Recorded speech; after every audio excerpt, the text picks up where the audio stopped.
Fenning, Network Regulations Team Leader. John Dunne, Network Regulations Inspector at Affinity Water. Mark and John, thanks for talking to the Affinity Water podcast series today. We're here to look at water regulation and the roles they play in the fixtures and fittings in people's homes. But Mark, what role do you perform within Affinity Water and why is it needed? So I look after the team, I look after the water safe side of things and the Water Regs UK and unauthorised connections.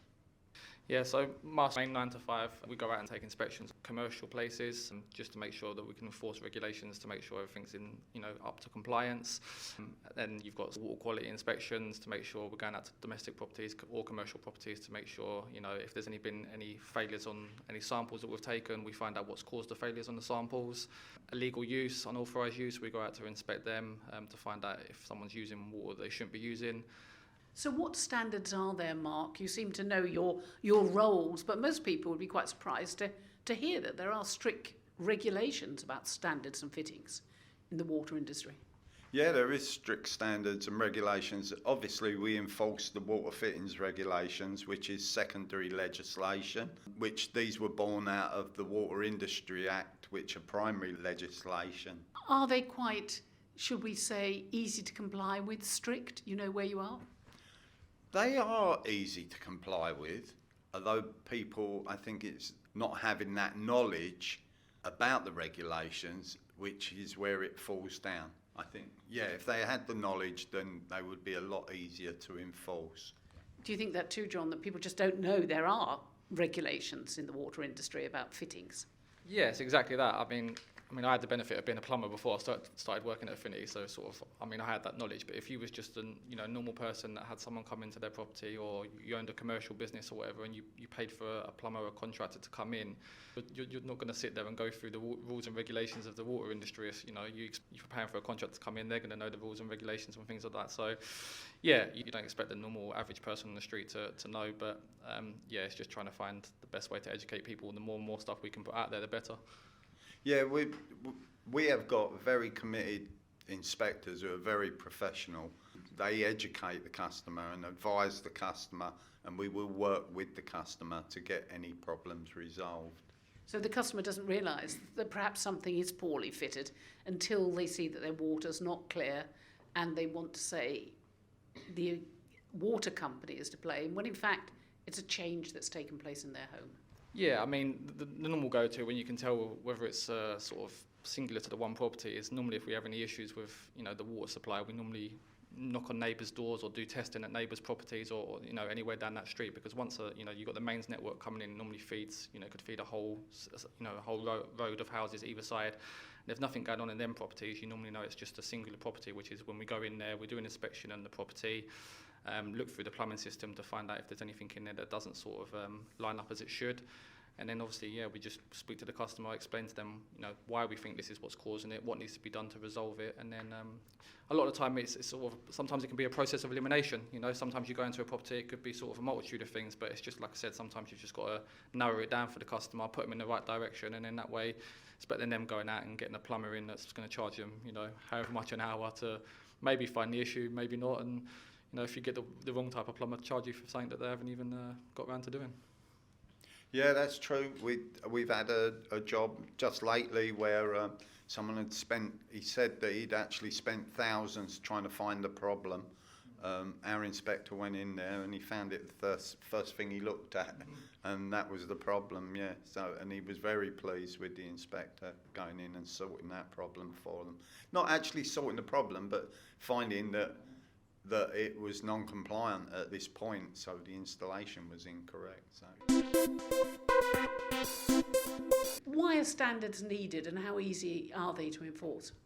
So the standards are needed to protect against waste misuse, undue consumption, erroneous measurement and contamination. How easy is it to enforce? Well, we do inspections, we work on notifications that come in from the customers, which is a duty they have to do.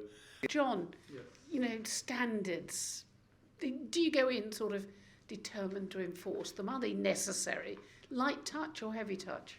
I think it depends. I think a lot of the time you do sort of risk assessments when you go out to the sites. I mean, sometimes you give a bit of leeway depending on the risk involved, but for the most part, obviously, I mean, most of the regulations are pretty black and white, so obviously you've got to abide by them as best you can.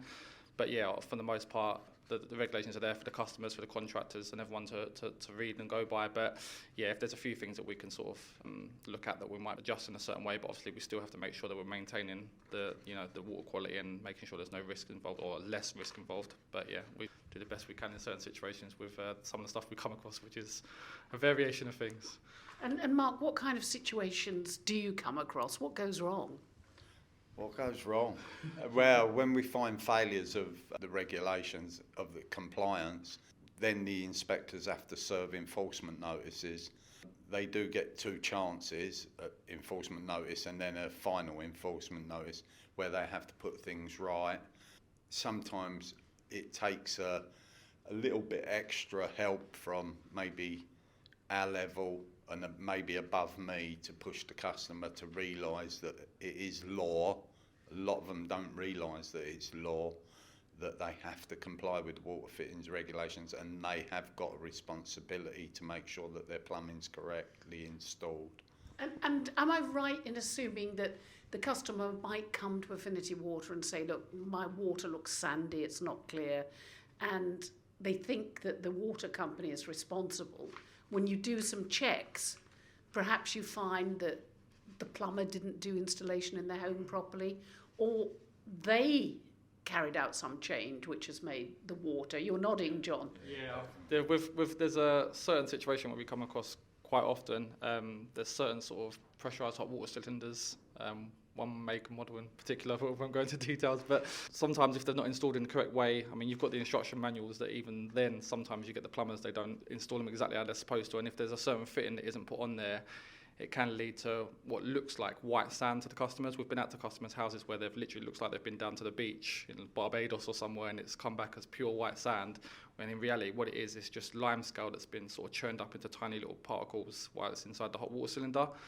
And as it comes out of certain taps around the property, it comes out looking exactly like white sand. So yeah, then you get the customers calling in saying, you know, sand's coming through the water supply, what's going on with your system? But in reality, it's actually something within inside the property that's not been installed correctly. And does that come down to the tradespeople who've carried out this work, the plumbers, the fitters? It comes down to the plumbers and the fitters normally on something like that. That would be the installation that isn't been done in compliance. Probably not following the manufacturer's instructions we found with that situation at John's, where they wasn't doing what was said on the tin sort of thing, on the instructions, and not fitting the valves on, and the pipes the correct way round, which was allowing it to get back into the house. And if we're talking about new buildings, do these problems that arise, you're talking about changes of hot water cylinders, but do these problems that arise occur in older properties more than modern ones, Mark? They do apply to older properties, but we're still finding stuff in new properties. We could go into a house, a house built yesterday, and still find things wrong in there, where people are not aware of the regulations and not installing in compliance. It is educating people on what is required. We're getting there. We're 23 years now on. I've been doing this for 23 years now. We are getting there. Slowly they're becoming educated, but perhaps another 20 years we may have it right. And John, Mark's introduced an important word there twice, education. That's what it's about. When you get called out and people must be a bit hot under the collar, you point out there's been some change. It's not the water company, but it's happening because of something that's happened in their home, a change they've made. How do you go about educating customers? I think a lot of the time, like you said, we've become quite a visual age, the generation that we are, like you said, with camera phones and things like that. So me personally, when I go out to certain jobs where we've come across these sort of issues before, the best thing I can do is show the customer, other scenarios that we've been into with exactly the same situation, and show to them, like I said, especially if they've got instruction manuals and stuff in the house, which can clearly show how something should be installed, and then you can visually show the customer, this is what's missing off of this system, which should be here to stop this sort of thing from happening. and then that way, you know, it educates the customer. I mean, like you said, if you're paying someone to come into your house, a plumber, whoever it may be, you expect them to be doing things to a professional manner and doing things properly, because you know you trust their knowledge on plumbing and things like that. So, you know, if something goes wrong and something's not been installed properly, your first thing, if it's like sand or something coming through, you're going to think, okay, it must be coming from the water company rather than the plumber that I know should be professional and that I've paid good money to come and install. But unfortunately, it doesn't always work out like that. But yeah. And Mark, good and bad practice. How would a customer know good or bad practice, or check the work of a tradesperson? Is there a sort of website you can go to? Information on Affinity Water's website? Yeah, there's information on Affinity Water's website. We have got some on there. You can use Water Regs UK, or if they want to find a plumber that's an approved plumber, they can go to WaterSafe. That's www.watersafe.org.uk and find a WaterSafe plumber. And if we're talking about manufacturers, presumably they have instruction manuals. Do they need to do more? Is there a problem with compliance, John, and the manufacturers? Everyone could always do more. I mean, but yeah, like you said, most of the time with instruction manuals, you know, all the information's in there. But like I said, I keep referring back to that, you know, the white sand situation, because I know for a fact that I've had, like I said, when I've been out to customers and spoke to them, there's certain manufacturers of these particular water cylinders where the customers actually called them up and even they don't know what's causing it. And similarly with things like water softeners, I've had customers where I've gone out to customers with water softeners and they're getting sodium issues when we've gone out and tested the water there. And again, the manufacturers aren't too sure what's causing it. So it seems strange that, you know, you've got water companies that are going out there and doing investigation work and then sort of finding the answers for them rather than them actually knowing it, considering they're the ones that are actually manufacturing the products. So yeah, I mean, yeah, I guess they could always do more. But what would also help is maybe some conversation between these manufacturers and people like ourselves, for examples, like you said, of situations like this that we come across, and in that way, you know, if you've come across them out in the field, it's easier to get some resolution to make sure it doesn't happen again. Hi, Mark and John. Now we've come into a kitchen. Mm-hmm. So hi. Hi. Hi there. Just tell me what we're looking at and what you would inspect if you were in my kitchen in my home. So the first thing we would look for is where the water comes into the property, which could be under the kitchen sink. Let's have a look under the kitchen sink. Okay. On where it comes in, on this one, they've got a double check valve above the incoming stopcock, and then the water comes along and looks like it goes behind the cabinet and comes out and feeds a dishwasher. Also, it goes up and feeds a counter kettle. On the feed to the dishwasher, there's a double check valve fitted, and on the supply to the counter kettle, there's a single check valve fitted. So this all looks reasonably compliant. We would be checking the hoses to see if the hoses are compliant and the fittings are compliant with regulation 4.1A. I mean, John, what would you find? You're just sort of shutting the door. Yeah. What would you perhaps find wrong in a lot of homes? Oh, we're turning on the tap now. Yeah.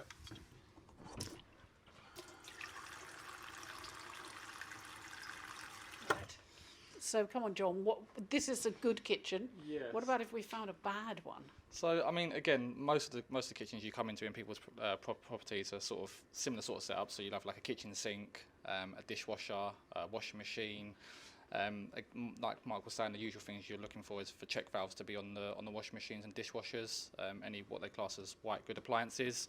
It's made to do with the hoses as well. The hoses sometimes, if you don't have approved hoses, you can get like an off taste to the water if you haven't got a check valve on there, because basically the water will sit inside that hose. The chlorine can react with the rubber of the hose, and then when you turn your tap on, the water can come back. Oh, yeah. The water can come back, and basically you can get like the taste that's not very nice. Basically, where the water's been sat inside them hoses. So that's the sort of the basic things you come across on a normal domestic property that you'll come across quite often. Just a question, Mark. Could I ask for someone just randomly to come and check my water fittings because I want them to, or does there have to be something wrong? Well, normally it's something is wrong. We wouldn't just normally go into someone's house unless they'd had work done. We do get sometimes people who are not happy with their plumber and they'll call up. If we think it's serious, then we will go in there. But it's not something we would go out to every phone call when someone just wants their plumbing checked. Great. Well, let's just have a look under here again. Yep. Yep. Yeah, and I shall never look at my kitchen sink the same again. So, right. So that's okay, is it, Mark? Yeah, I mean, again, what Mike was just saying about sort of customers. I mean, usually if there's an issue where customers call, sometimes we have customers call in and say, you know, like I said, the water might taste strange, the water might be a different colour, it might leave stains in their sink, in their bath and things like that. They'll usually contact us, and we've obviously got a water quality department, and sometimes they'll send a sample around. The sampler will take a sample of the water. They'll take it back to the labs, get that tested. If that comes back with anything, it might have like a lead supply coming in. Sometimes the black plastic supplies that come into the property can cause issue with the samples. Again, water softeners can have high levels of sodium if they're not installed properly, or they've got too much sodium in them. So yeah, I mean, when the sample comes back, and if there's a failure on the sample or any sort of elevated levels at all of anything, then that's when we get sent out they'll send us a request, and then we'll go out there and do sort of an internal plumbing inspection. Well, should we? Something we would do here is there's not a plug in this basin here, so we would check that it is not flowing at more than 3.6 litres per minute through the tap, which that is well below that. So You have to have a plug. All sinks should have a plug, but there is some sinks that don't have plugs, like cleaners sinks. If they haven't got a plug, then it's 12 litres per minute with 15 mil pipe work at a sink, and 3.6 on a basin without a plug. If they have spray taps or percussive taps, they can have what flows they like on them. This is where I think that the regulations probably need a bit more looking at. Well, anyway, we've had a good examination of this kitchen today. Thank you very much. Thank you very much. Thank you. Let's end by turning on that 5-star water. Wow, thank you. And Mark, you're kept busy, are you, as two employees of Affinity Water, Mark and John, and part of a water regulation team here. How busy are you, hand on heart? Very busy. Yeah, we are very busy, without a doubt. We've all got different roles to play. We all taking on extra bits. Like John is now doing water neutrality. I do training. I do Water Safe, do Water Regs UK meetings I go to. So we are kept very busy and looking after the team. Each one of the team, is doing extra, more and above their role, really. But yeah, very busy. And if we have to identify good practice, what works well and what needs to change, John? Again, more education. Like you said, you can never stop learning, sort of thing. So when you've got people like Mark, for example, who's been in the industry, been around regulations for a very long time. I mean, me personally, I'll go to Mark all the time for things. Mark, like I said, he does training for plumbers and contractors, and I'm sure they go away with sort of a wealth of knowledge, because that's the sort of people you need to be getting the information from, because then once they've been sat down with someone like Mark in a room for a few hours of a day to sort of go through the regulations, you like to think that when they go out and start going to the next person's house or commercial property, that they'll be taking it sort of more into consideration, that I need to be doing things and installing things correctly, because these are the risks involved. Because again, going back to the education side of things, if you don't know the risks of what can cause something to happen, you're probably less concerned about it. But if you know that there's a water quality risk, someone could get sick or something like that, then you obviously you take it more seriously.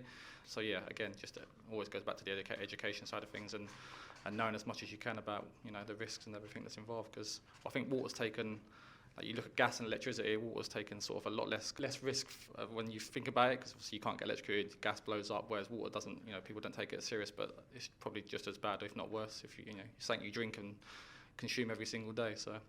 And take a bit for granted. But Mark, what do you think needs changing? Now, you mentioned that 1999 water regulations fittings. secondary legislation, but that's, over 20 years ago now. What needs doing for the future? I think for the future, the waste issue within the regulations needs to be looked at. Now with water neutrality coming on board, the waste issue really needs to be looked at, because there's not enough regulations to be enforced on waste. So yeah, definitely that needs looking at. What else needs to be changed? I think people's outlook on it, their look upon water.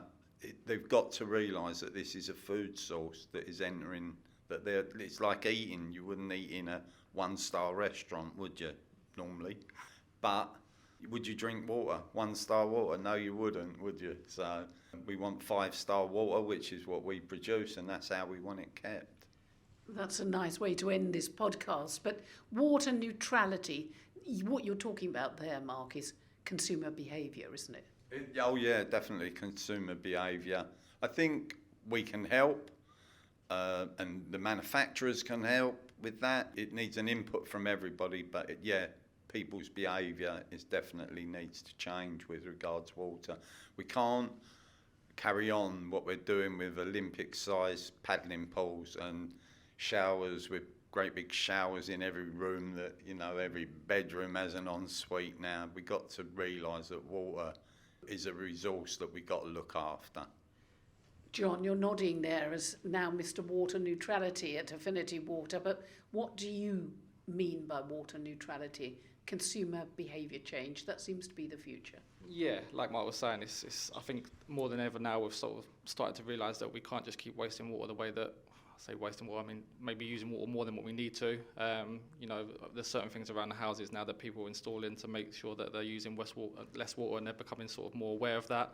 Being on the water neutrality group sort of opened my eyes up to a lot of things, especially water reuse for things like watering gardens and washing cars. You think to yourself the amount of sort of money, power, energy, everything, or work that goes into producing water and make it sort of something that's perfect for human consumption, and then you just using it to sort of wash your car or water your flowers. It is kind of crazy to think that all these years we've been using water for them reasons when we could be using sort of rainwater, water baths, rainwater harvesting. It just makes so much more sense. But yeah, like you said, it's just getting that consumer sort of mentality to change, because just for years and years and years this is what we've been used to, but it's just changing habits.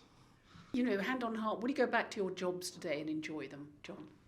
Yeah, I mean, I've been doing this role for sort of 5 to 6 years now, and like I said, one of the main things is sort of you can see the change. Like I said, when you're going out to these sites and speaking to people and sort of explaining things. I've been to many jobs where I've gone out to places and you sort of explain, why forcing these things and why these things need to change.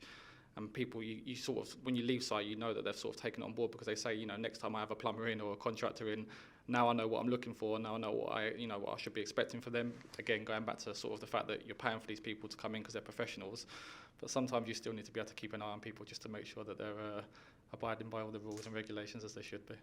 And if you had a wish for the industry, Mark? A wish for the industry. You were going to say.